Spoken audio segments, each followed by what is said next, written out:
today at our research group, Cognition, Language, and Action and Affectivity, CLEA, Gabriele Ferretti.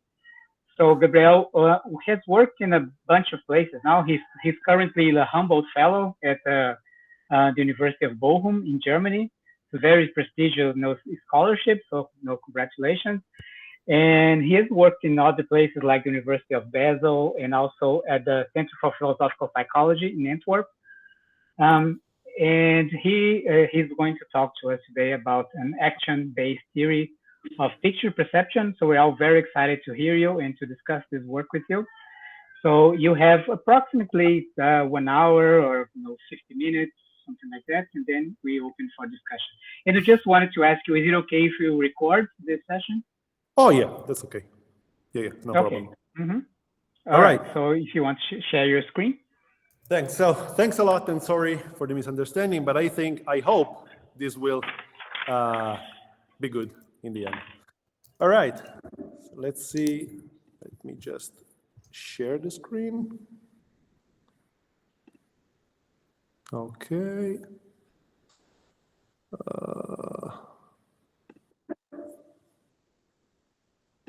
So it seems it does not allow to share the presentation. Just a moment. All right. Okay.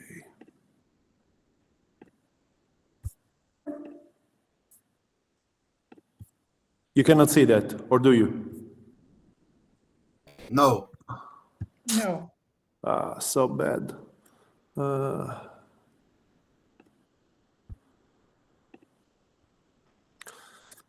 It's usually working for teaching, so I'm just, yeah. If you use the share screen button, it's not working? No, it asked me to share either the window or the screen, and both cases, it does not allow me, which is very weird because I've been teaching with this system for 2 years. Yeah. Yeah. I'm double checking the controlling panel here, and it says that it's activated, that all participants can share their screen, use microphone and everything. Maybe you just disconnect and go and get in. Maybe then you can do that. Okay, I'll try. Just one moment. Yes, maybe, yeah.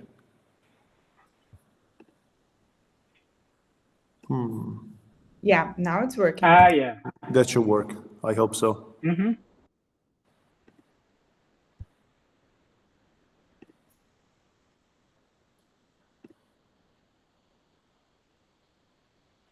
But you can see the screen or the presentation. Not the presentation. We see the whole screen. Yeah. If it is one window in your navigator, you can just click on that. It will appear. Yeah. Yeah. Oh, now we have infinity. Yeah. No bad. Wait. I will try to open. This is very weird. If you have it on, that's what Sergio said. If you have it on one of the other tabs, perhaps you can choose another tab. Or share the window instead of sharing the screen. Well, I'll try again. This is on top of a very weird day. We had problems here with the connection, and now we have problems with this. So it's perfect. I had the same problem with Google Meet in the previous online thing. And now it's also with this. Yeah. Or if you want to try to email me the presentation, then I can try to share. And you just tell me when to pass the slides. That could work too. Oh, okay. Yeah, that's fine. Let's try. I'll send you the presentation. Yeah. All right.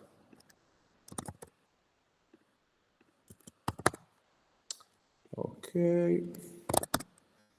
Meanwhile, I'll try to solve it. So, okay, you got it? Yeah, okay. So I'm just waiting for your email to arrive.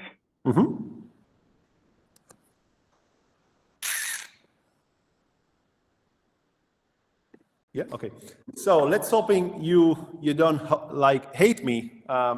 This is a talk about the relation between pictorial experience and motoric processing. Can you hear me? Yes. Okay.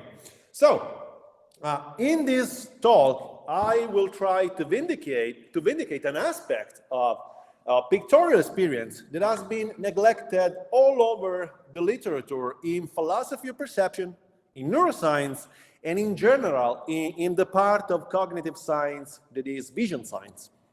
Now, first of all, let's start with pictures. Now, there's a crucial question in the literature, in the analytic philosophy of perception, which is, does action play any crucial role in our perception of pictures? And this is very important because before, before considering the role of neuroscience in explaining mental states, there was no actual interest for the role of motoric processing in perception, and so for motoric processing also in picture perception. So the question I'm addressing here is the following. Does action play any crucial role in pictorial perception?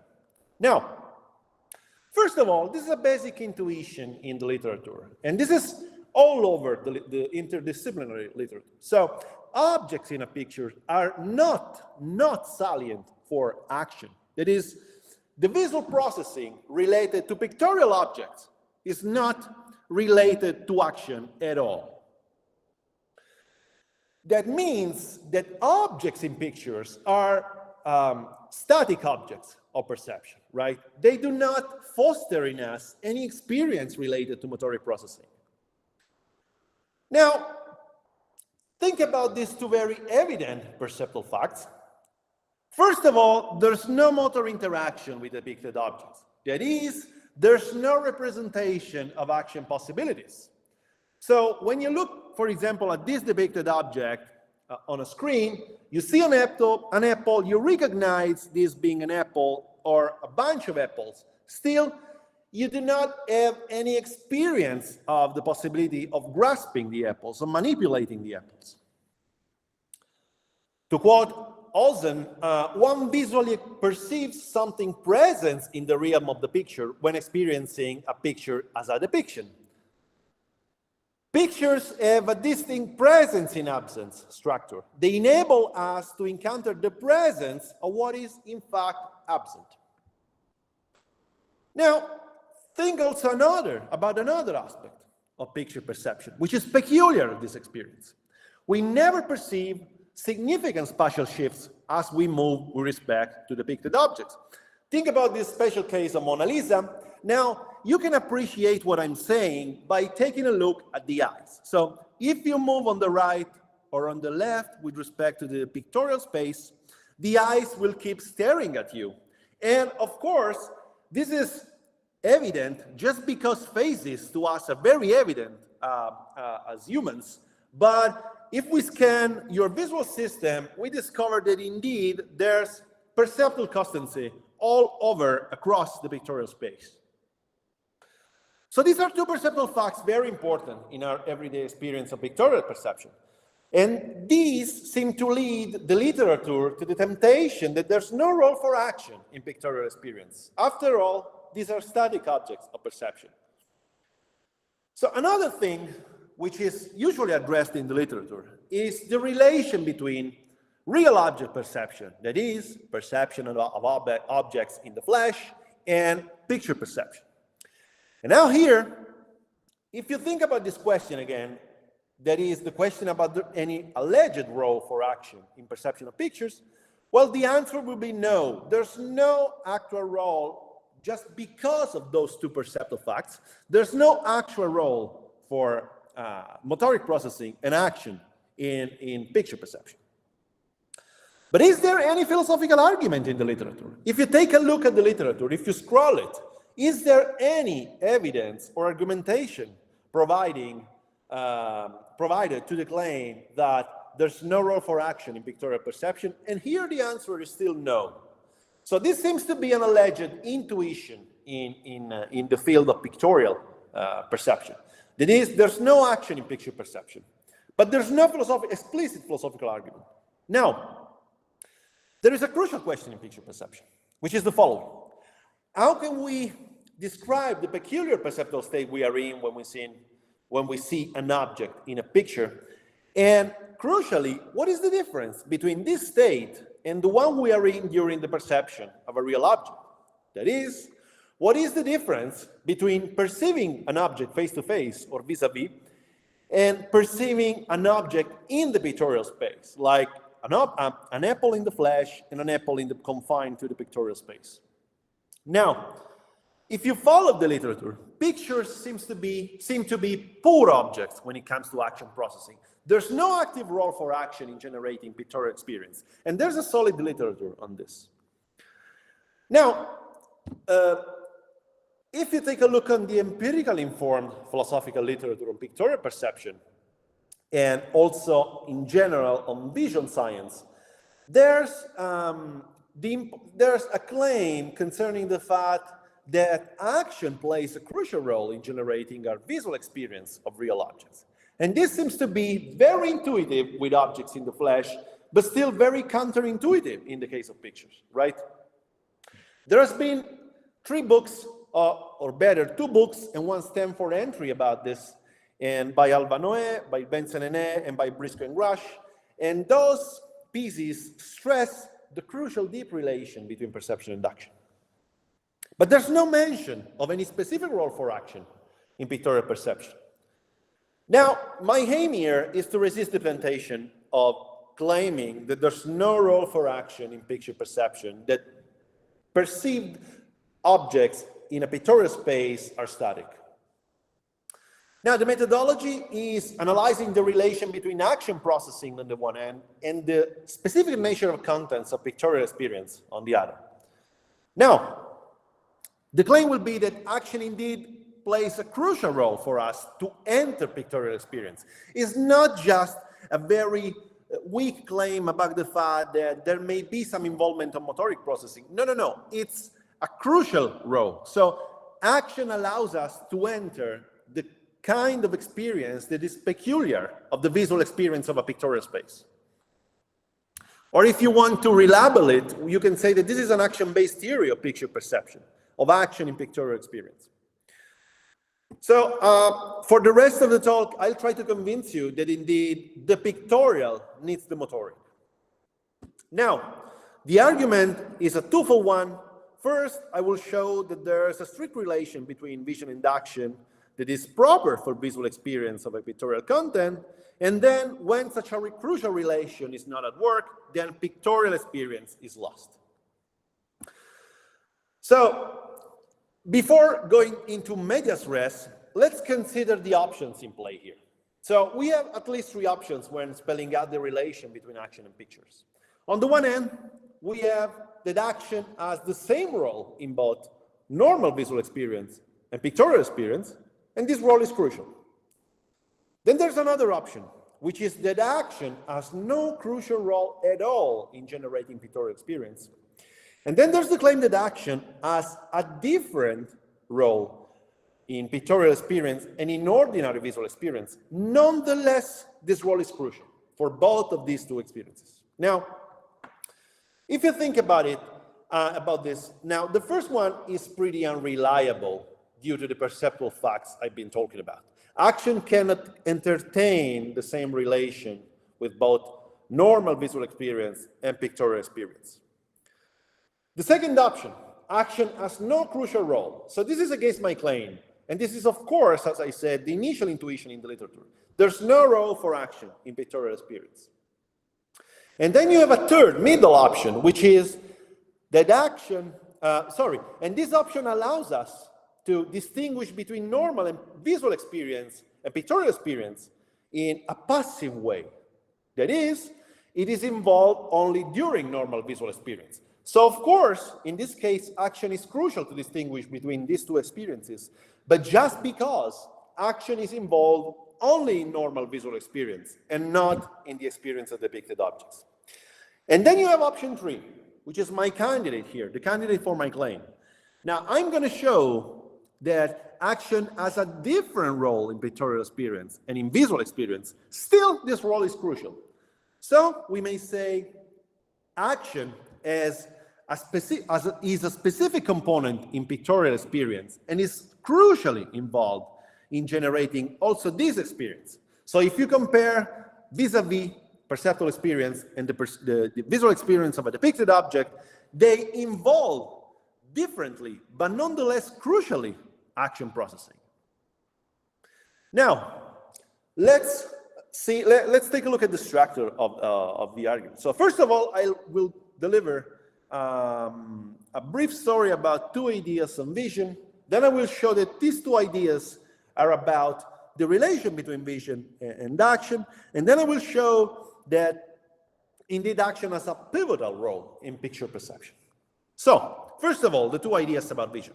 So if you take a look at the literature, as I already said, there's this idea, especially following embodied theories of perception, that vision is crucially, deeply linked to action. And there's been a lot of claims about this relation.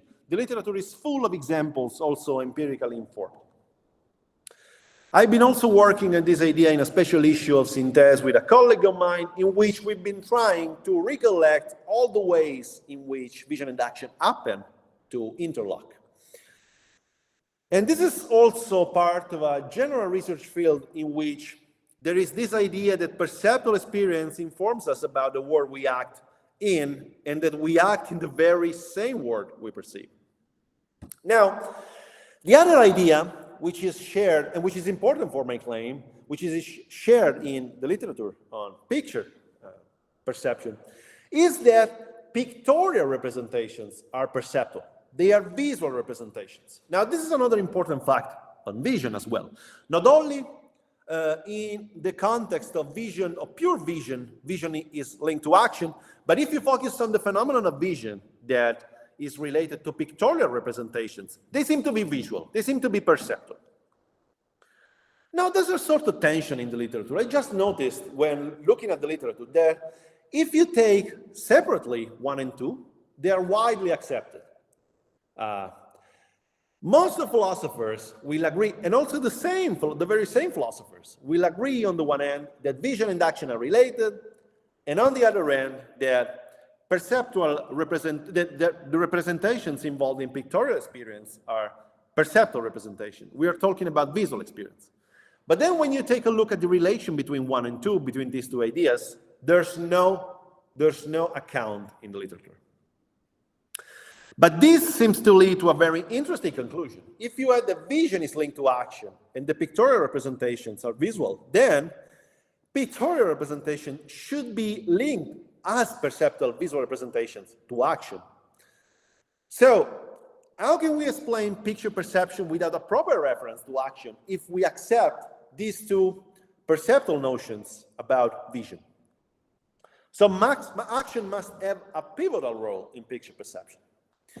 Now, this tension in the literature is quietly agreed upon because on the one hand, for example, you have the basic experience, pictorial experience, according to which pictures elicit from viewers experiences that resemble in certain important respects face-to-face experiences of the 3D scenes they depict.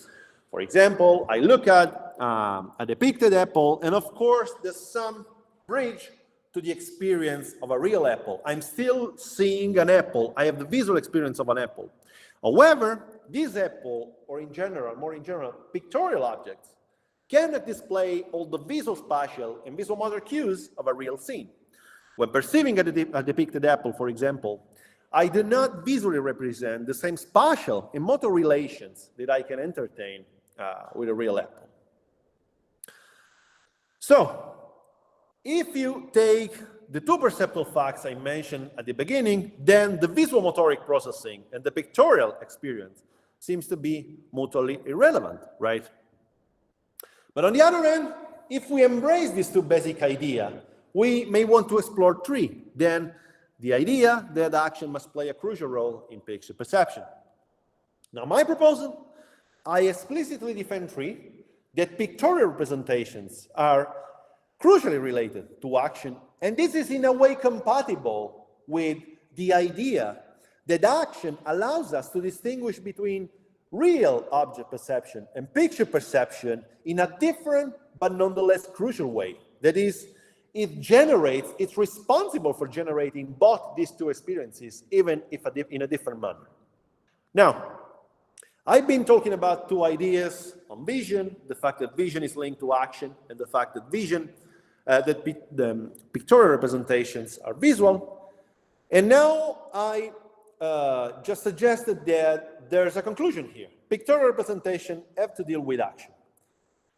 So I've shown the first component of this inference. Now I want to move on the ideas about the relation between vision and action.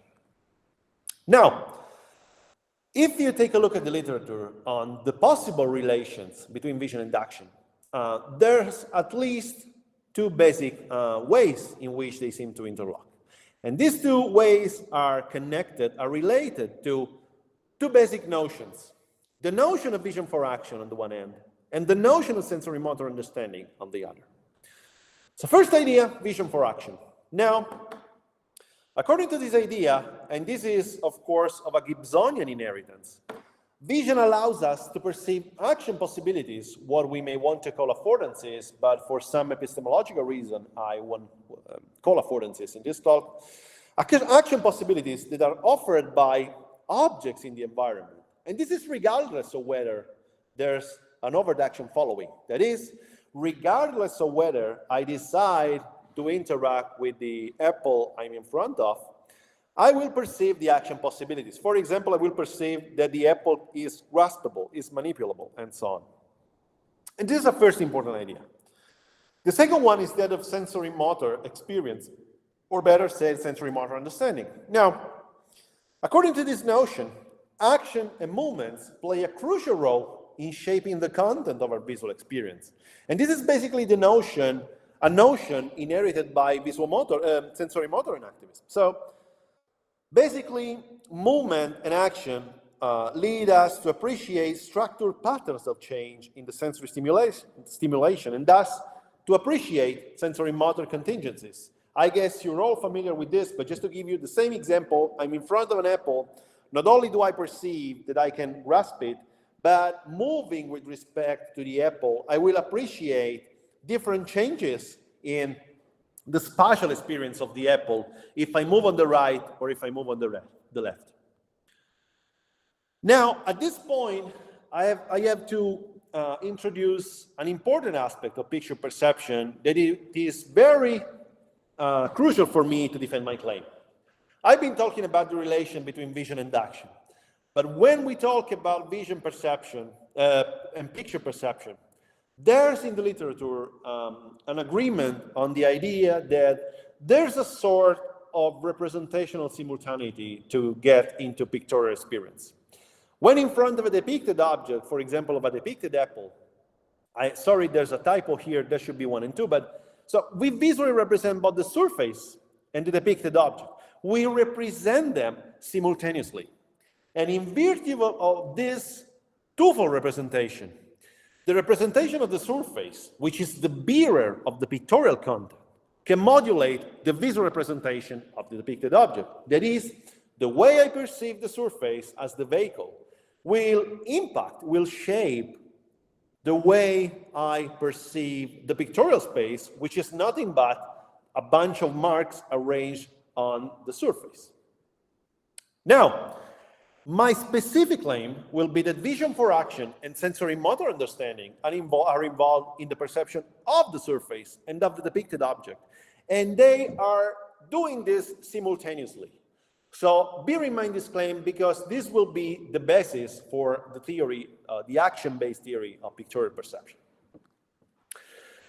And of course, I will show that these two processes modulate the way we perceive both the pictorial surface and the pictorial space, precisely the way vision for action and sensory motor understanding are attuned to the surface can modulate the way we cash out, we obtain a specific experience of the pictorial space.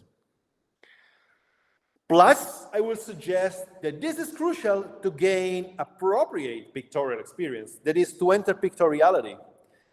And this needs an appropriate exercise of this motor processing, and then an appropriate simultaneity. Indeed, if we lose, and this is going to be a litmus test, if we lose this action processing on the object, we then lose the appropriate pictorial experience. And this will be the case of trompe-l'œil, for example, in which there seems to be a breakdown in this equilibrium in the simultaneity of pictorial experience with respect to vision for action and sensory motor understanding. But I will talk about it later. Of course, you may know the example of trompe-l'œil experience, trompe-l'œil fostering the spectator the illusion that there's an object in front of her and that there's the possibility of it motorically interact with the object. This is just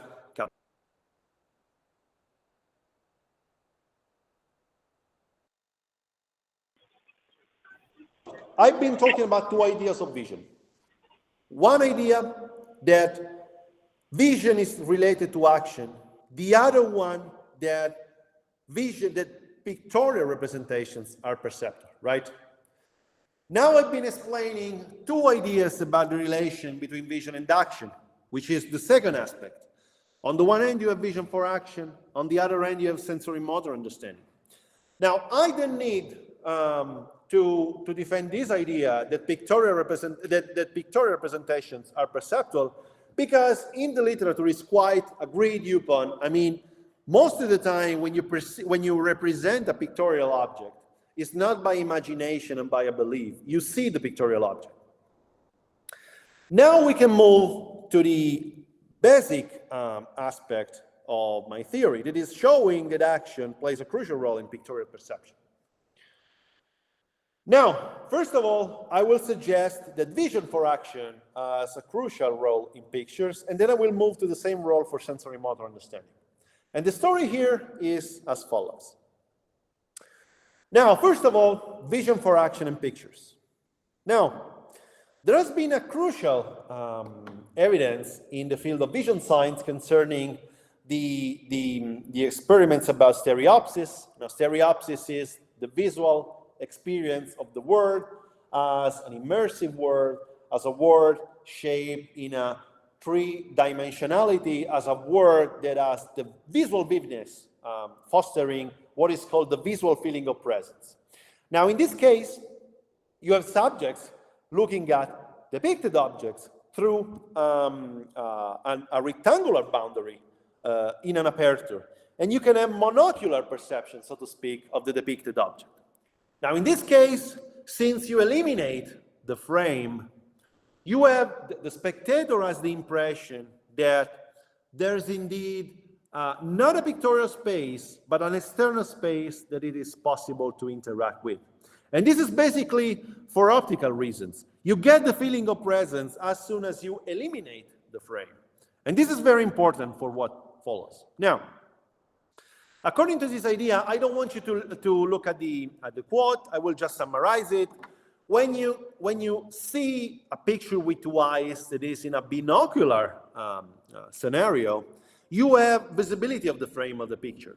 You have all the cues specified, spatial cues, pictorial contents. The picture is trackable.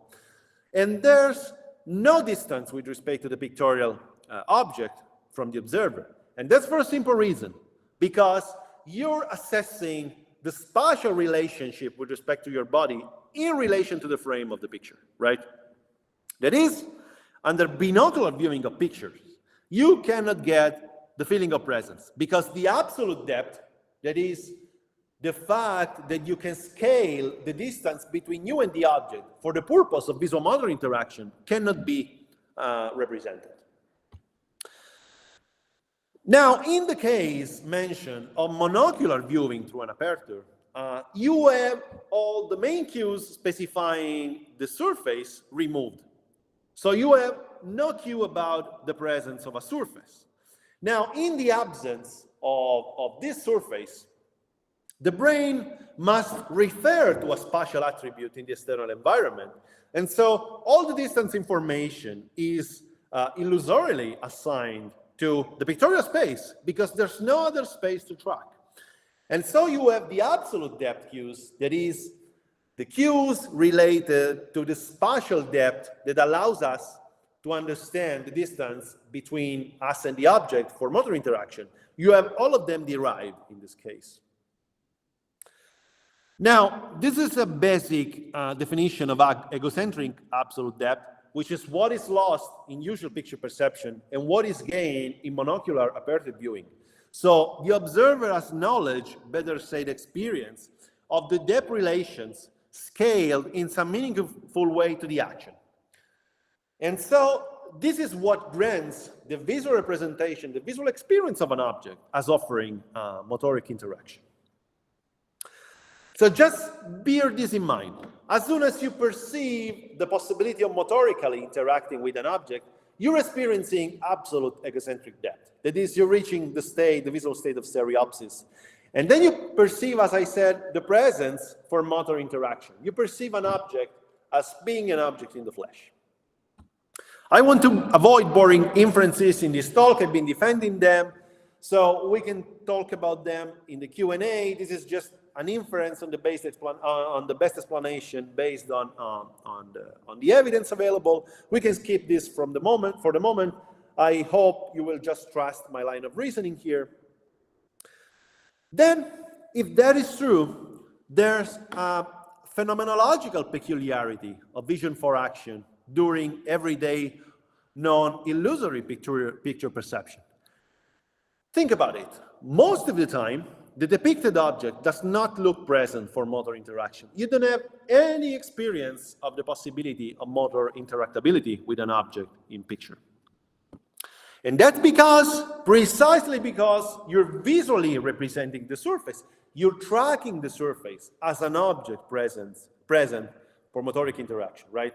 So the fact that you can assign depth relations with respect to the surface that are crucial for action hinders any possibility of getting the same spatial relations with respect to the pictorial content. And this sort of litmus test is confirmed also in the case of Tramplot. Now, Tramplot has been investigated in the literature in the last 20 years.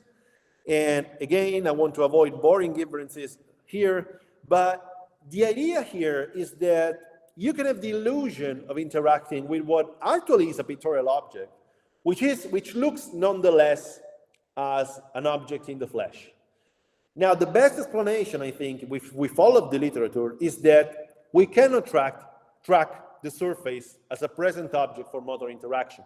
We don't track the surface, so we fall into the illusion that there's an object in front of us, which is no more perceived as a pictorial object, but rather as an object in the flesh. Conclusion, vision for action is crucial in picture perception. It is crucial to obtain pictorial experience. We need to perceive the object, the depicted object, as not being a present object offering reliable action, reliable interaction. We need to perceive the surface as being a present object offering reliable interaction. And this is very important here. In order to enter pictoriality, we need action, of course, but we don't need the action attuned to the pictorial space. Rather, we need action attuned to the surface. But this, nonetheless, is what allows us to get action not attuned to the pictorial space and to enter pictoriality. And of course, when it's not happening, there's something wrong here. Because in order to gain correct pictorial perception, we need vision for action on the surface. If we lose it, then we lose pictoriality, and then we enter the breakdown of pictorial experience represented by Tramplot. Now, from this, what we can show is that vision for action is crucial. Even in the case of static pictures, even in the case we're not moving, there's a sort of motoric dimension of pictorial appreciation. So when we enter pictoriality, when we visually experience an object as a pictorial object, that's because we are experiencing the surface as given to interaction. And this is precisely what allows us to perceive the pictorial space as such. Now, I want to defend the second portion of my claim, which is about sensory motor understanding and pictures. Now, there's a very famous phenomenon in the field of picture perception, according to which pictures look right when viewed from the wrong place. Now, basically, even if we look at a picture from an oblique angle, we don't see it as distorted. That is, pictures maintain spatial constancy. There's another quotation here. Changing our perspective on an object necessarily brings new facets of it into the open. Just this happens with a picture if it has a substantial frame. More of the time of the frame halves into view as we shift our relation to it. In contrast, no change in relation to a picture will bring new facets of the represented object into view. That is to say, when we look at a picture, we do not experience the pictorial space as distorted, right? There's shape constancy. Indeed, as in the case of the Mona Lisa at the beginning, sometimes the pictorial space seems to follow the viewer, especially the eyes of the viewer. Now, if that is true, the pictorial object rotates along with the observer, the spectator. So it maintains shape constancy. And this is, of course, the example. As you move, there's shape constancy in here, as I said, especially you can appreciate that, especially when looking at the eyes of the Mona Lisa here. Now, philosophers and vision scientists have been wondering about the best explanation for this idea. There has been a lot of theories. It seems that nowadays the standard explanation is what is known as the compensation view. Now, according to the compensation view, we are perceptually aware of the orientation of the picture surface, and it's precisely this awareness that compensates for the oblique angle, for the oblique view. That is why we do not see the depicted object as distorted. And this was also confirmed in vision science. That is, there's a sort of invariance with respect to the pictorial space, and this is achieved through an estimate of the surface orientation, not from geometric information about the surface, the pictorial space. What is happening here, in other words, is that your visual system is representing the frame, and so the spatial aspects, the sensory motor aspects of the frame are relevant for our visual system. And this hinders any possibility for the pictorial space to be represented with respect to its sides in different kinds of orientations with respect to sensory motor behavior. So, in a word, in a sentence, surface perception compensates for the pictorial space, and this avoids any possibility of perceiving sensory motor shifts or distortions with respect to the pictorial object. Now, no inference here, but we can talk about it. So there's another very interesting borderline case here in case of sailing frescoes, anamorphic paintings, and anamorphosis in tremplin. Now, usually, I've been talking now of a usual relation between perception of spatial shifts and picture perception. And we can appreciate how this can be broken. For example, in the case of anamorphosis, whereas spatial shifts actually bring into view new aspects of the pictorial space. Now, I bet all of you know this painting. This is very famous. Now, for those who are not acquainted with this, basically here, when you do not have any experience of this painting, previous experience, at first glance, you will take a look at it and you will visually experience a sort of smear, at the bottom of the painting. Now, as you move and you orient yourself with respect to the surface, you will notice that indeed, on the floor, there's the image of a gray skull, right? And this can be brought into view as you move on the left or on the right with respect to the picture. Now, the best explanation we have at the moment is that the skull is not perceived as such until the painting is viewed obliquely. So the thing here is that as we move, there is perception of spatial shifts. viewing from the very oblique position, the estimate of the local surface slant becomes uncertain because the slant is so great and little, if any, adjustment for viewing obliqueness occurs. In other words, a skull becomes visible because there's no compensation of the surface anymore. And this is crucial because remember, the standard hypothesis is that you do not have changes in the experience of the pictorial space because there's surface compensation. But as soon as you can eliminate this surface compensation, the pictorial space can offer to you different aspects, provided that there's the basis for an amorphic effect. Now, a piece of this explanation is that when we perceive a spatial shift with respect to the depicted object, this is because we cannot correctly derive the spatial shift with respect to the surface. That is, there's no compensation occurring with respect to the pictorial space. So this is a phenomenological evidence about the peculiarity of sensory motor understanding in pictures. Usually, in everyday picture perception, we do not perceive spatial changes related to the depicted object. There's just compensation from the surface, from the perception of the surface. But that's because sensory motor understanding is properly representing the surface. That is, as soon as you can get the spatial information about the orientation of the surface, you lose reference with respect to changes in perspective concerning the pictorial space.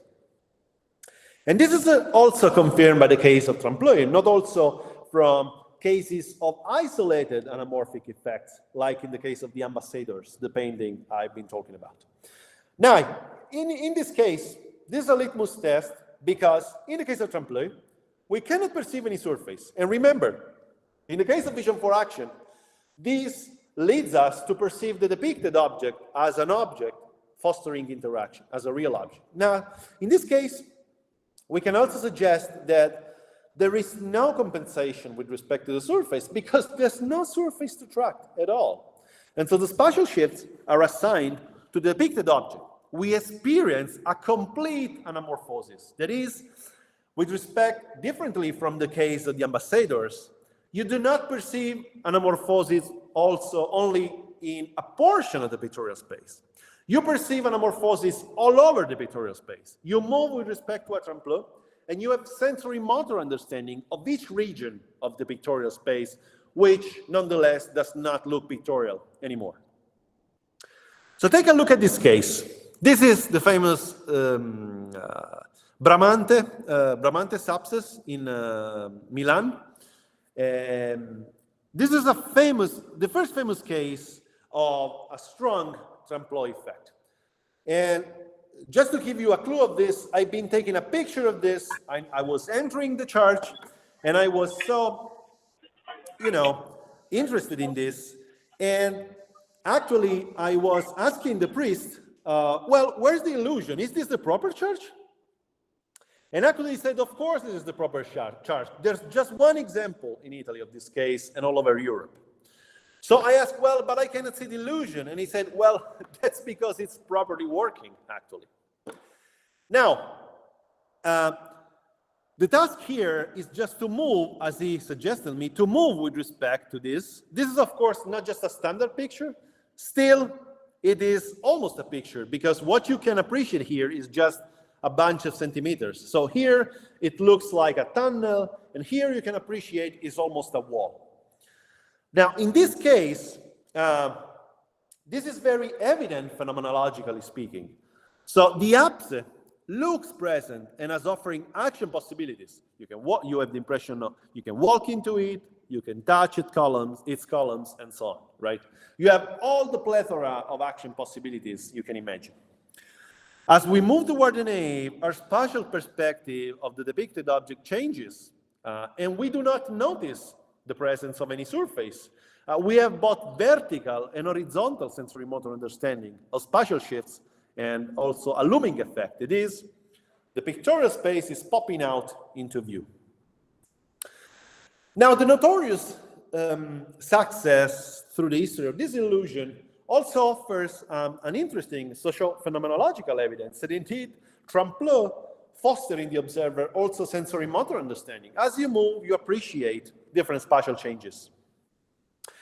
And of course, in the case of the apse, if you move to the picture so that you can appreciate that there is a pictorial surface, then the illusion gets lost. And of course, you experience this as a frame.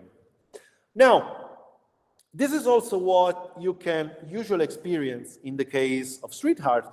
Here, you have the impression of immersivity, you have impression of absolute egocentric depth. And of course, this is just a picture in a monitor. So it's not a trompe-l'oeil, it's a picture of a trompe-l'oeil. But being there would foster you the impression that actually, as you move with respect to what is called the center of projection of the image, you would experience appropriately changes in sensory motor understanding. And this can be appreciated with a lot of different pieces of trompe-l'oeil along street art. These are just some examples. This is one of my favorite. Now, if that is true, then there's a crucial role for sensory motor understanding in the case of picture perception. We need to perceive the depicted object as not offering any spatial shift, that is, any sensory motor understanding, right?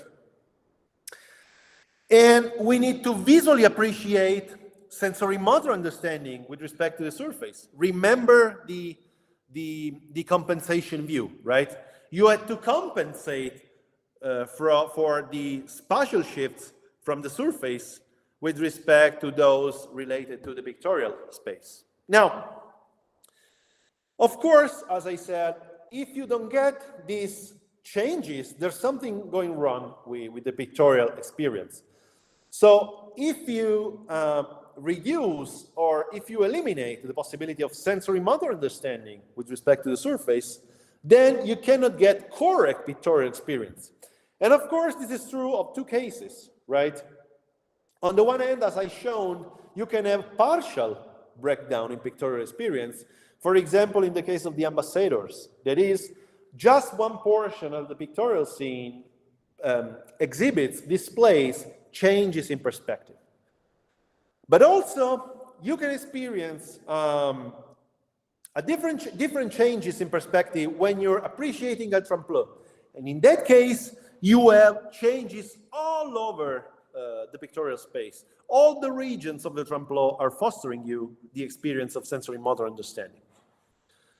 That is to say, if you cannot apply your sensory motor understanding to the surface, then you will experience a breakdown in pictorial experience, and in worst case scenario, you don't have just an anamorphic effect, confined anamorphic effect, but you fall into the illusion, the pictorial illusion of trompe-l'oeil. Now, I've been talking about, just to take a stock, about two ideas about vision. First of all, that vision is related to action, and second, that pictorial representations are visual. They foster visual experience in the spectator. Then I've been talking about two ideas about the relation between vision and action. First of all, vision serves as guidance to action. You perceive action possibility. You visually perceive, visually experience action possibilities in the environment. On the other hand, vision needs movement. Vision is a form of action. If you cannot move, you cannot appreciate changes in sensory stimulation as a consequence of movement, and so you cannot obtain proper object recognition in visual experience. Now, if that is true, then there has to be a crucial role for action in pictorial experience. And I've been defending the idea, and there's the conclusion, that if you can have proper pictorial experience, that's because, of course, there's a simultaneous representation of both the surface and the depicted object. And this is something in line with the general literature on analytic philosophy of picture perception. Now, what this means in an action-based framework of picture perception is that in order to get proper pictorial experience, you need sensory motor understanding, a vision for action attuned to the surface, because this attunement to the surface is what grants an appropriate perception of the depicted object. If you lose track of the understanding and vision for action, then you lose any reference to what makes the picture a picture. That is a twofold perceptual object composed of the vehicle and the pictorial space.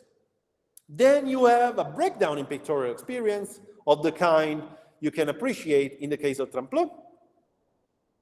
If that is true, then this leads to the following conclusion. Now, first of all, there's a crucial aspect of pictorial experience. A depicted object does not look like a present object we can interact with to our vision for action, and is perceived as an object with respect to which we cannot have proper sensory motor understanding. And these were the basic intuitions in the literature.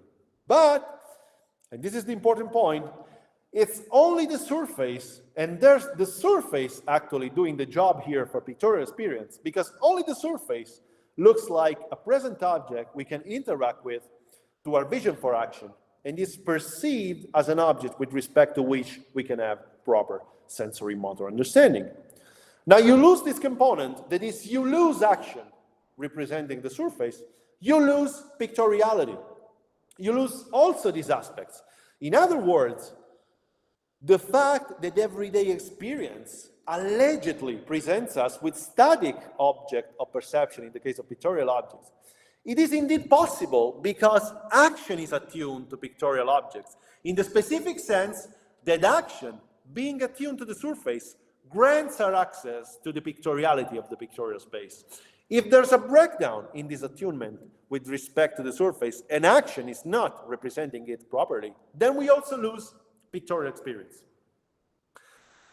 And indeed, in the case of Tremplin, we just entered the illusion of having at our disposal the same links between vision and action we have during normal visual experience, because there's no surface at all. So the experience is the same we have in the case of objects in the flesh, and it's an experience which is very different from normal, usual, non-illusory pictorial experience. Now, if I'm right, 3 is the case, that is, pictorial representations are crucially linked to action. So we must invoke action. We must build an action-based theory of pictorial perception to be in tune with what vision science is telling us about the functioning of the visual system. But this means that action allows us to distinguish between normal and pictorial experience in an active way. It is differently, but nonetheless crucially involved in generating both of these two experiences. So action must have a pivotal, a crucial role in the perception of pictures. So if I am right, then pictorial experience needs the motoric, but this experience can be explained just referring to the plethora of experimental results, showing that indeed visual experience per se has a strong relation with the motoric, and so also visual experience, which is a sort of special subset of visual experience, needs motoric processing. Now, I've been delivering these ideas in different venues. First of all, I was building the idea, like the theory, as a theory of Tremplin. And then I was also building the theory as I presented it, as I delivered it to you. And I think that now it's time for predictions. The idea here now is to test subjects to see whether indeed there are specific activations of the visual system at the neural level, so to justify these two ideas about the pictorial, the motoric in the pictorial. And of course, there's a lot, just as a conclusive remark, of course, there's a lot of things going on in visual neuroscience and motor neuroscience about picture perception, but there's still no motorically informed pictorial theory that has, a ground in a unified neuroscientific theory of pictorial experience. So what I aim here is not just that this idea is a sort of recollection of the experimental results to build just philosophical theory, The idea here is that this can serve as basis to run new experiments, novel experiments, and to build a theory that is informative also in the field of neuroscience. There has been some vision scientists I've been talking to, for example, Dhanraj Vishwanath, who's been working on stereopsis. They are actually testing whether there's this attunement of the visual motor system in terms of stereopsis with respect to pictures, but a lot of work has to be done, and hopefully next few years will maybe turn into a more embodied motoric view of pictorial experience, not just a visual experience. And this is also the basis for a book I've been writing, sorry, in Italian. And basically the idea is that if that is true, then this tells us about the relation between the experience of presence for motor interaction on the one hand and the experience of reality on the other end. That is, if motoric processing is involved in all the different kinds of experiences we can have of the surrounding environment, then we may want to cache out a multi-layered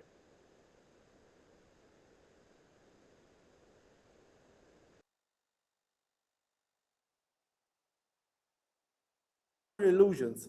Then you have cases of pictorial experience, which can be accounted for still in terms of motoric processing. But we can also explain virtual reality, which is a special case of picture perception, as related to motoric processing, indeed.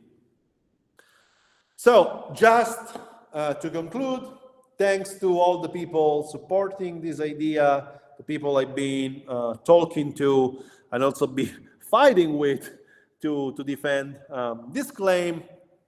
And thanks to the Humboldt Foundation, who's granted me, literally speaking, the possibility of working on this project, which actually is the main output, like that this paper and this theory is the main output of my Humboldt project. So I thank them very much. And I think that's it. Wow, thanks, Gabriel. As usual, very well structured and very well argued. So congratulations for this nice work and for taking the time to talk to us about it. So I'll take some questions if anyone has some questions at this point. You can raise your hand. Yeah, Nara. First of all, thank you very much, Gabriele, for your talk. I really liked it, and it's very clear. And I agree basically with most of it. I think it's brilliant. My question is, for most of your talk, you were talking about perceptual experience, and as I see, avoiding the representation vocabulary. I take that as a sign that, well, this position will probably be compatible with people with views that are either representationalist or non-representationalist about the mind. I wanted to double check that and then ask you, so this is one question, because at a certain point you talk about we must be simultaneously representing a picture that it is a picture and the content of the picture, right? So that was the first question. If we do need to commit to a representationalist theory of mind in order to accept your argument, and if you are having a Gibsonian inclination, how would that fit with this Gibsonian view, assuming that you read Gibson as an anti-representationalist? And then the second is about virtual reality, but we can let that to the end if you. Okay, thanks for the kind words and thanks for the question. I mean, I was looking for it actually, because it's, come on, you're talking about action and vision, and then you talk about representation. So there are two reasons for which I'm endorsing a representational jargon and talking about content. while also talking about, you know, action possibilities, action properties. So first one is that both the literatures I'm referring to with respect to lack of clarity on the role of action in picture perception are representationalist literatures. So if you take a look at those literatures, for example, the one on picture perception on singing, most of the people there are embracing a representational theory. You visually represent the pictorial space in virtue of visually representing the surface as the bidder, the vehicle of the pictorial space, the pictorial content. And I mean, so this is not, I'm not selecting, my claim is super partes. I'm not selecting a theory with respect to another. What I'm claiming here is that there has to be some role for motoric processing and action. Now, aside any terminological jargon, if you want to buy an anti-representationalist, you know, view or not, this was not about the paper. The paper was about, hey, look, man, there's action here. You have to take into account. Now, concerning the other literature, also the literature on action, most of the literature I've been looking for in action was cashed out in representational terms. I'm not saying that all philosophy of action is representational. I'm just saying that this chunk of the literature interested in visual experience, in visual content of the experience, which is also related to action processing from neuroscience, as, so to speak, a sort of representational stance, right? I'm not inclined to commit to one view or to another. Felipe also knows in general that I've been, you know, defending the view that we don't see affordances. So this may seem problematic in this case, but when here I'm talking about action possibility, I'm not saying that you see motoric information. I just say, I think, this is just my take on that, that you see some spatial property in virtue of which you perceive, or better, you can interact with respect to the object. That's why I talk about action possibilities, because otherwise I would inherit a sort of Gibsonian parlance. And this is not something I'm against but it's just not to foster more problems into the view, right?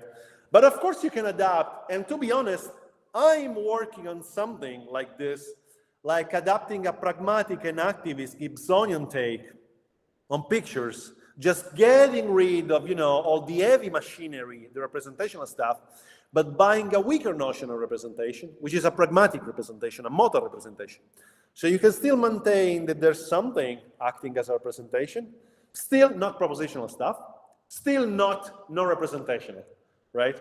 So this is my general take, I would say. I don't know whether it's satisfying, but can I ask about virtual reality, or maybe to the end? You can. Yeah, thanks. You mentioned really in the end, right, virtual reality, and how this whole explanation will work also for perception of pictures and for moving pictures. Actually, if you put virtual reality glasses, you don't have more, the representation of the flat thing there, of the static thing there. You really have things that you can get closer to, and it will change, and so some people think that we will get to a point in which, of course, you cannot sit if there is no chair there, but you will see it as an object in a very realistic way. So I was curious to what is the path you're taking there. Thanks. So this is this is actually another project, the project I'm currently working on, which is not just about virtual reality, but about the notion of reality. So if you take a look at the literature on pictures, there, most of the time, real means non-pictorial. A real apple is an apple in the flesh. This meaning is not a depicted apple, right? And this is most of the time something also happening in vision science. Like when they're using stimuli, a visual apple can be real if it's in an ecological scenario, or it can be not real if it is pictorial, right? Then if you move in the literature on virtual reality, you have these two notions. One of them I've been using, but not in the same sense. So you have the notion of presence, which can be presence for interaction, presence as, you know, immersion in the realm of the virtual stuff, and so on. And then if you take a look at philosopher usage or reality, especially epistemology, it means mind independence. That is, I experience an object as not depending on some mental state I'm generating, for example, in an hallucination. Now, my personal take here is that, okay, provided we find an agreement about the jargon, let's suppose we have the experience of motoric interaction, and then we have the experience of mind independence. Now, what I say in the book, and what I will say, hopefully, in a paper, which is a piece of this mosaic of the theory of presence and reality, is that in virtual reality, what you actually have is virtual presence. That is, you have an enhancement of the visual experience of the possibility for motor interaction, but you never have reality per se. Think about the case of hallucinations. Now, in hallucinations, you can have two different kinds of hallucinations. You can have hallucinations with insight and without insight. Now, the veridical experience is there, perceptually speaking. It looks like a dragon. The vividness, the texture, the shape, the size, the spatial location. But whether or not you have the insight determines whether or not you feel that this content is in the external world. Now, what virtual reality is doing is improving the level of the visual component of the hallucination, so to speak. But if you have no affective, emotional take on the content, then there's no way of doing that. And if you take a look at meta-reviews of virtual reality, they buy the equation that the more you get the feeling of visual resolution for interaction, the more you get reality. But that depends on what you mean. If you mean reality a la philosophers, that you're not getting mind independence. Subjects still know that they're in front of a visor. Subjects still know there's no existing object. They do not experience what one may call derealization, right? They know it's not real. And if you're interested in that, I'm just correcting the proofs, but there's going to be a paper on this, on epistemology of stereopsis, where I defend exactly this idea, that these two experiences cannot be the same. And just a small follow-up on this, I also try to show that, think about the case of Tremplin. What do they deceive us about? Because most of the time people say, well, they just deceive us about a face-to-face experience. Yeah, but about what? About interaction or about mind independence? Because in different moments, you can have either one illusion or the other, or both of them, or none of them, depending not just on your visual experience, but also on your affective experience of the Tremplin.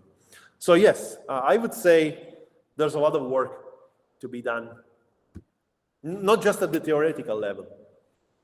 Yes, thank you. I asked because I worked about this a little while ago with two colleagues, and we suggest that in virtual reality, we have a kind of experience that is neither real nor illusory, but allusory. And we have an ecological enactive approach to perception in virtual reality. So if you like... Wow, would you send it? Yes. Okay, thanks. We could talk about this okay. When you talk about enactment, you just mean the fact that action plays a crucial role, or also that you don't need any representation?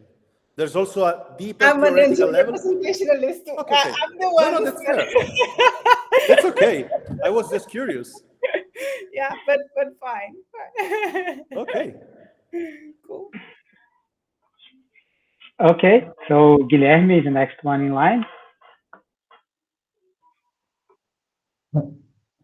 Gabriele, thank you very much for your presentation, and thank you very much to the colleagues, Nara, for inviting me to participate in this talk. And Gabriele, I have two questions that are just questions for clarification. The first one is that if we get the literature on Folheim's twofoldness and the debate about the dorsal and ventral system and how that is applied to picture perception, the steps that you walked on your presentation are very close to what we find in Mohan Maten or Benz Nanai, but I think there is a very important gestalt shift in the following sense. they normally use those elements to focus on what picture perception lacks, how picture perception is different from actual perception, what is missing in picture perception. But this is the point that I want to clarify. If your contribution is to cast that debate on a positive light, saying that this is not what picture perception lacks or is missing, but is what defines it, what is the element that is central and crucial for picture perception.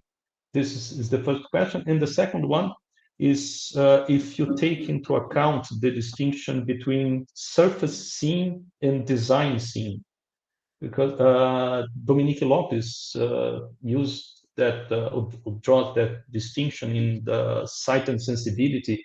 I don't remember the exact elements because it's quite complicated.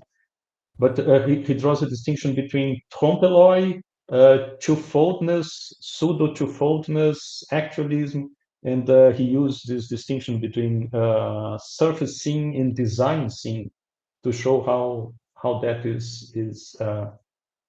gives us different ways of mapping the possibilities that we have in picture perception.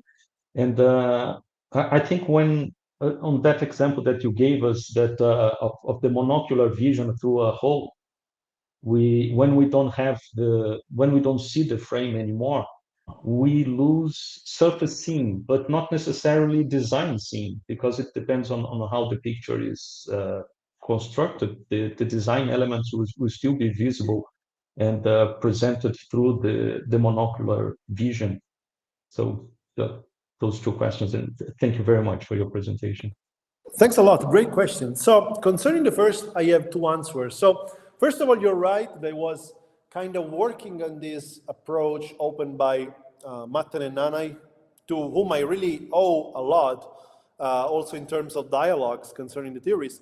But so on the point of view of the empirical evidence, I was actually trying to build, and this was in 2018 in another Kenten's paper, I was trying to suggest that indeed, so they buy the idea that just the dorsal stream is involved in action, in vision for action, and the ventral stream is involved in recognition, and so the twofoldness is explained by saying that one stream is for the surface and the other one is for the pictorial space. Now, I've been relying on more recent evidence suggesting that indeed there's no vision without interstream interaction. And actually, it's the way you balance this interstream interaction with respect to the surface and to the pictorial space that explains, with respect to the new evidence, to the novel sets of evidence, how you enter pictoriality. And basically, this is just a neural account of what I'm saying here, more philosophically or on the phenomenological optical side. Now, what it was interesting to me is that, exactly as you say, they were focusing, most of the literature was focusing on the idea that you lack these perceptual qualities. But if you think about that, the reason why you lack these perceptual qualities is exactly because you need action attuned to a component of the picture, namely sensorimotor attunement and vision for action. The fact that you lose them with respect to the pictorial space is precisely because you're exercising them with respect to the surface. So it's not just about what we lack. It's about what we lack in virtue of what we get on the action side with respect to the picture. And this, I think, is crucial. And this is not just a sort of dialectic. If you take a look at the evidence on stereopsis, it seems to be better accommodated if you buy the idea that these two perceptual phenomena have a specific role into picture perception, rather than saying, oh, sorry, they're just static objects. Why should we care about them? No. They seem to be static objects because action allows us to perceive allegedly as static objects. And concerning, what was the second question? The Waldheim tradition and the distinction between surface scene and design scene. Yeah. So actually, I think the most, as you correctly say, the most influential distinction was concerning First of all, normal picture seeing, which is you just taking a look at, a depicted apple. Now, in that case, you are just surface seeing. That is, your visual system tracks the surface, but you see what you are aware of is, for example, the depicted apple. Then, of course, you can have the trompe-l'oeil, in which you do not even have surface seeing because there's no surface to track. And then you can have aesthetic appreciation or inflected seeing, which is seeing the picture as a design. That is, you appreciate this as a piece of art because you visually experience the fact that the pictorial space is emerging from the marks realized upon the surface. Now, concerning this, I've been also, but this is like an extension of this theory, I've been also proposing in 2 different papers. One, the idea that, extending, by the way, the theory by Benz, the fact that you always need attention to the surface because otherwise you don't have pictorial experience and aesthetic experience. That is, you always need surface seeing to get pictoriality. Otherwise, you enter the trompe-l'oeil. More, I've been suggesting that in the case of aesthetic appreciation, the motoric involvement may be crucial in some forms of art, not all of them. For example, there's a very elegant piece of evidence from Gallese and other Italian people, researchers, and they have shown that actually when subjects look, for example, at Fontana's cuts, or also at pictorial spaces in which there's an action, the motoric system in the brain, but also at the level of the effectors, responds with the simulation of the action that was involved, that was used to realize the picture. So they're not firing with respect to grasping, as I was also trying to show following their evidence, but they're also fired for the way the drawing has been made, right? But if you think about that, this is just a way of motorically realizing that there's a surface that is modified by hand in a certain manner with a specific motor act. So this is still motoric design seeing. So you can have no motoric seeing, that is trompe-l'oeil. Then you can have surface motoric seeing, that is normal picture perception. And then you can have design motoric seeing, that is, you motorically appreciate the pictorial space due to the motoric experience of the surface, right? So this would be my take based on the empirical evidence. Thank you very much, Gabriele. That's very, very interesting. This distinction that you draw at the end of your answer. Thank you very much. Gabriele, I'd just like to ask you something. In one of your slides, you wrote, we cannot have proper sensory motor understanding of depicted objects. Mm-hmm. So I just want you to put some pressure on this, whether you want to qualify it somewhat. So I'm thinking that when we perceive pictures in the object depicted in the pictures, we have a grasp of their three-dimensionality, right? So if you're showing me your pictures in your vacation in Italy, for example, I don't mistake it for a flat cardboard cutout of you. I know it's you, and the back is there, so somehow it's present in the picture. So say we agree on that. Yes, I can see that. Gabriele is there in full. The back is there. And we also accept that we get three-dimensionality from a sort of sensory motor understanding, right? So if you conjoin that, depicted objects in the picture are perceived in their full three-dimensionality. Number two, three-dimensionality comes from sensory motor understanding. Wouldn't that be an argument against this claim that we cannot have proper sensory motor understanding in relation to the depicted object, or is there something I'm not understanding properly here? So thanks for this. So, well, this is how I would respond, but again, based on the evidence, especially those on stereoptics. So when you take a look at the picture, first of all, of course, you have a point of view. It is the point of view of you as an observer. More is the point of view of you as an observer as taking the point of view of those who have done the picture, right? You have their point of view, for example, with respect to the camera. You have the perspective, right? Now, you also have depth relations in the pictorial space. For example, you have here the relation between those. So this is closer to me than this. You have depth relations between objects, right? You cannot have, nonetheless, absolute depth relations. That is, you cannot get an actual relation between you, your body, and me in the picture, because I'm confined in the pictorial space. Let's suppose this is a picture, right? I'm confined across the pictorial space, right? Now, in the case you're mentioning a sensory motor understanding, and this is crazy because every time I was also attending, talks by Dhanraj Vishwanath talking about it, and when I was delivering his things about it, I get the exact same questions he got, which is one of those you mentioned. So when you're in front of a picture, you have the impression of having a three-dimensional, so to speak, objects. Of course, it's an impression. You have different ratios, depth ratios of the objects in the pictorial space. What is interesting here is that as you move, most of the time people from the audience say, well, but if I move with respect to the Mona Lisa, of course I appreciate changes in the experience. Well, this is just an impression. You're not experiencing these changes with respect to the pictorial space. You're experiencing changes in the frame that get you into the illusion of experiencing changes with respect to the pictorial space. But if I measure, and this is also more interesting, if I measure your retinal stimulation, there are changes in your retinal processing of the pictorial space. So you are processing changes, of course, because the projection of the light is so different. Still, you do not experience these changes.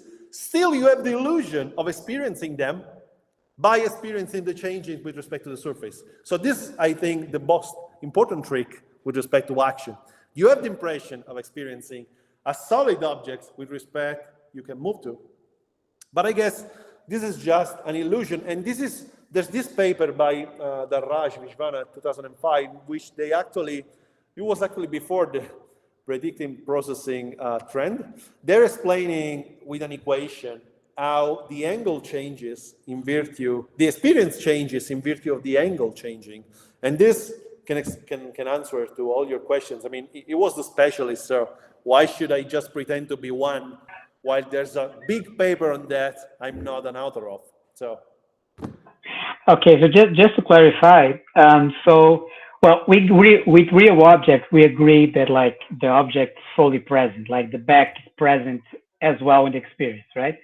So in the case of the depicted objects, what you want to say is it's like an illusion of presence. They're not really present, or that's what my follow-up. You want to say that, well, the back is present as well, but we get this presence some other way, not because we expect that if we move with the back would be in full view. So what do you want to say? Like the illusion of presence, or we get the presence of the back some other route, some other way? But here's the question. So this is just terminology, I guess. No, I mean my question, not your take. So if you are visually experience a precise presence, which looks so veridical that you cannot distinguish it from, let's say, real presence, does it count as an illusion? Think about the case of hallucination. It looks like veridical dragon. So what I want to say, I mean, what I would be committed to say, what I would buy as an argument is that actually in those cases, you actually experience the presence of the object. And of course, this may be because of the illusion. But here illusion may be misleading. Of course, this is not just an illusion. This visual state you're in gives you that experience. This is real. Then, of course, if you're able to escape that experience, then you realize there was no presence. But since presence is an attribute of experience, of course, it's something metaphysically pertaining also to the object, but it's just an attribute of experience. I would say it's veridical, so it's not just an illusion. I'm not sure whether I correctly responded, like satisfyingly responded, but I would take this as being a real experience of presence, also in the illusory case. Yeah. Okay, I have to think more about this, but yeah, thanks for the reply. So Guilherme had also another question. Really, there is a very common distinction that we can find in the literature on philosophy of photography. That is the distinction between that comes from Kendall Walton distinction between handmade pictures and picture perception of handmade pictures, that we fictionally see someone in a handmade picture, in the idea that when we look at a photograph, we see that person literally, although indirectly, because the visual information is mapped to the photograph in a belief independent way. And and my question is related to what I'm going to say next. If we take into account picture perception in general, perception of handmade pictures and perception of photographs would be on the same domain, or we would use the same elements to explain the picture perception, and photography would be just one kind of picture, and we could explain photographic perception in the same way. But there is a very important distinction here between how, maybe from a phenomenological point of view, from our perception of handmade pictures and the perception of photographs. There is some authors will frame that distinction, saying that one is factive, the other is non-factive. And how would you account for that distinction, or so point to a way of drawing that distinction?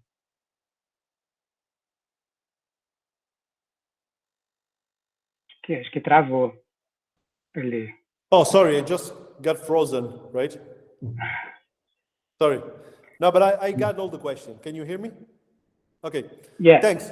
So actually, I've been hitting my head on the wall for the last 3 years, because this is the question of the questions, right? Because most of the time, so if you take a look at the literature, except some philosophers, for example, I remember a paper by Hopkins on photographs, or also a paper by Bense on photographs. There's no, in the long run, there's no distinction between pictures, two-dimensional stimuli and photographs, right? I also remember there was, at some point, Albanoi addressing a similar take, saying, well, you're saying that if I don't see the frame, then it's trompe-l'œil, and that's the only explanation. I was saying, no, I'm not saying that. I'm interpreting the evidence. But anyway, and he said, let's suppose I'm doing a drawing like this on a white sheet. Does this count as a picture? Well, of course, for most of the people, it wouldn't, right? Now, the question here is a bit metaphysical, but also about terminology. When I talk about pictures here, I talk about iconic representations, not necessarily of things, in the environment. I can also depict a dragon, but still we're not simple drawings. And this is, of course, a very naive description, but this is a sort of common argument. Like, come on, you know what a picture is. It's not just a drawing. It's not just, just drawing on a sheet the face of something. But of course, this is a great question. I mean, I don't know how I would commit. Of course, my account, I guess, works for photographs and for paintings, like actual paintings. In the case of, other cases, there's also a bunch of pictorial illusions, like 3D-dimensional illusions with simple drawings. I would really not know how to distinguish between them, because actually, even if I'm talking about analytic philosophy or picture perception, most of the time, these pictures are paintings or photographs. They are not like just images of two-dimensional stimuli. And the more you rely on empirical evidence, the more you have stimuli of objects, either objects, or if you're doing, for example, mirror neuron stuff, or of agents acting. So I really don't know how to trace a distinction. This is, I think, the challenge for the metaphysics of picture perception nowadays, if we have a clue of what it takes to perceive a picture, so to speak. So I don't have a specific answer, sorry, but I have to be transparent. I don't know. Because if you allow me a follow-up, because I think that the main difficulty is that when we are dealing with picture perception in relation to photographs, we have the belief that that is somehow factive and that it's a form, maybe a form of remote acquaintance, that we are causally connected to the object. And so we know that the object is not present in front of us, but that he exists and that we can see maybe through the photograph somehow the object. And that is maybe a metaphysical distinction in relation to picture perception of handmade pictures. But how to account that with in relation to picture perception, that may be not possible. Probably, I think you're right. We might need to deal with the metaphysics of picture perception, not only picture perception. And yes, and another thing, if I have time, Felipe, just a small follow-up. I noticed, and this will be soon, I guess, matter of a debate. Most of the time, people take picture of pictures as being pictures. So for example, suppose now we consider me as a picture. Actually, I'm not a picture here. I'm a picture of a picture. You have the frame of the monitor, and then you have a small frame with me. But in this case, you have a sort of threefoldness, which is not the one mentioned by Benze about the imagination as the threefold, the third fold. But I have the representation of the first layer of the surface, which is the mech. Then I have a representation of the small rectangular frame I'm, depicted in. And then I have, of course, the perception, the experience of the frame, of the pictorial frame. So I guess that experimentally speaking, this would be problematic, because think about the case in which you're just, I don't know, measuring the motoric responses in front of a depicted apple. How do you decide whether this looks like a real apple, but it's still, metaphysically speaking, a depicted apple? And if you don't need to build up an experimental setting in which the stimulus looks like a frame with a pictorial space inside, which is contained still in another frame, which is the monitor, the LCD screen, for example, so that the naive viewer experiences not just a two-dimensional stimulus, but a two-dimensional stimulus framed in a picture, right? And to be honest, I mean, I was talking about it with researchers in picture perception, and I think this would be crucial also for virtual reality, because in the case of virtual reality, I mean, as Nara was saying, you don't have any relation to a surface, but still there's a visual field, you can approach because of the visor, for example. So pictures of pictures may, be a way to discriminate between photographs, pictures, and so on, especially in the case of social media, because most of the time today we don't look at pictures, we look at pictures of pictures. In the 17th century, maybe we were looking at paintings that were pictures, but now for WhatsApp, Facebook, Twitter, there's a big picture, a big screen, in which you have pictures of pictures. So